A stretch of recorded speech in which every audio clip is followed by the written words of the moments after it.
7 अक्टूबर 2023 को हमास ने इजराइल के ऊपर अभी तक का सबसे बड़ा और ऐतिहासिक हमला किया था। लेकिन इस हमले के बाद जब इजराइल ने जवाबी कार्रवाई की तो उसे चारों तरफ से घेर लिया गया। एक तरफ लेबनान का हिजबुल्लाह तो वहीं दूसरी तरफ इराक और सीरिया के प्रतिरोधी समूह उस पर हमला कर रहे थे। वहीं लाल सागर में इजराइल की मोर्चाबंदी यमन के हूती ने कर दी और इन सभी में से हूती ने इजराइल को सबसे ज्यादा चोट दी है। हाल ही में 12 जून 2024 को हूती ने लाल सागर में एमवी ट्यूटर नामक जहाज पर समुद्री ड्रोन से हमला करके उसे समुद्र में डुबो दिया था। इस हमले का मंजर इतना खौफनाक था कि जहाज चारों तरफ से धमाकों से गूंज रहा था।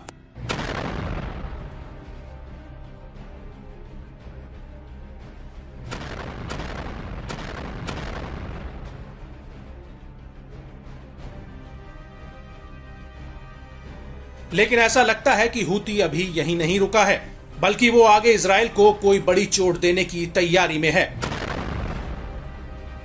क्योंकि हूती लगातार अपने समुद्री ताकत को मजबूत कर रहा है।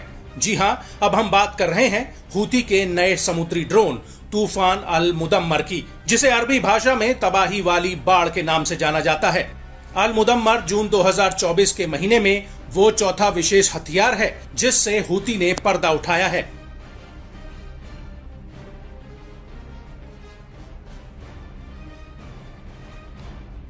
और लाल सागर में तूफान अल मुदम्मर इजराइल और पश्चिमी देशों के जहाजों के लिए काल साबित हो सकता है।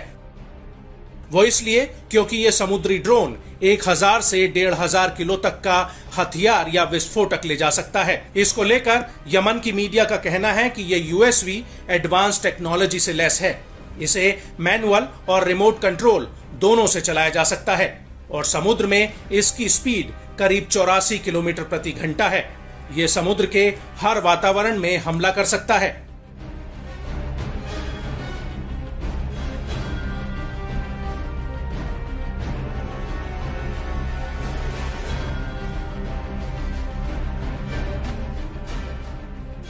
और हूती ने इसको लेकर एक वीडियो भी जारी किया है जिसमें उसने दावा किया है कि ट्रांस वर्ल्ड नेविगेटर जहाज पर लाल सागर में तूफान अल मुदम्मर से ही हमला किया गया था।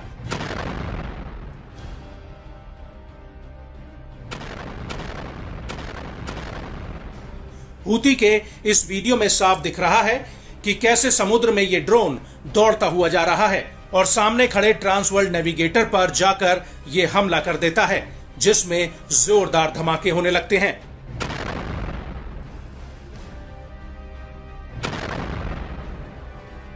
आपको बता दें कि हूती ने 23 जून 2024 को ट्रांस वर्ल्ड नेविगेटर जहाज पर इसी ड्रोन से हमला किया था और इसके साथ ही हिंद महासागर में स्टॉल सिक्वेयर जहाज पर भी कई क्रूज मिसाइलों से हमला किया था।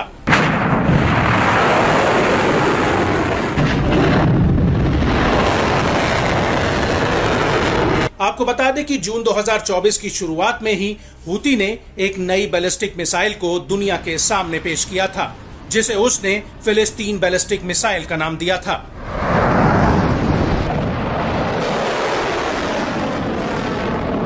उसके बाद हूती ने तूफान 1 समुद्री ड्रोन और इसके बाद हातेम 2 हाइपरसोनिक बैलिस्टिक मिसाइल बनाने का दावा किया था।